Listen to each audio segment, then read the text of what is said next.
I brought my new Hangar 9 RV4 to the field, I thought we had a perfect day for a maiden flight.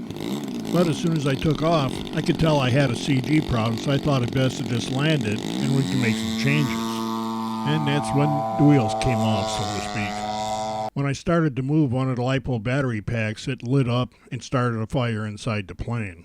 It only took a few seconds for the battery pack to become fully involved, and it did a lot of damage to the airframe.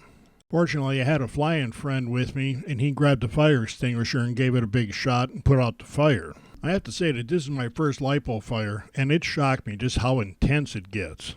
Most of what we see here is the dust from the fire extinguisher, and that all comes out pretty easy. These are the balance leads for that battery pack, and I found them pressed into the wood there. The only good reason for that is me trapping them behind the battery pack when I installed that.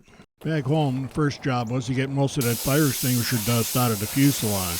This stuff is effective because it covers so much area. It's a pretty messy way to get this stuff out of here, but it worked pretty well.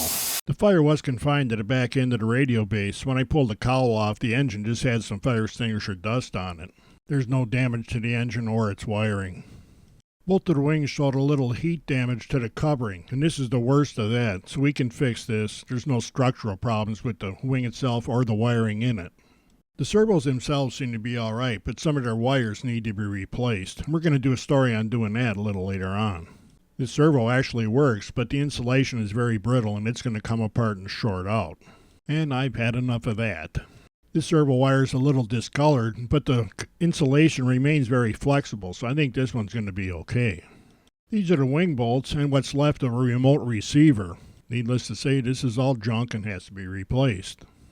With the gear out of the plane, I plugged the battery into one side of the receiver at a time to make sure that both of the inputs were still working.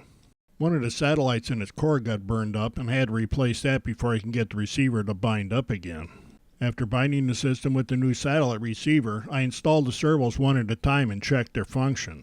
This told me that the servos themselves are alright and all the channels and receiver are still functioning as they're supposed to. I need a new fuselage, push rods, and a couple other components, but I think I got out of this pretty well. When all the fire and smoke were coming out of the fuselage, I thought it was all over with for this airplane. This was all my fault, I gotta fix it, and we'll move on.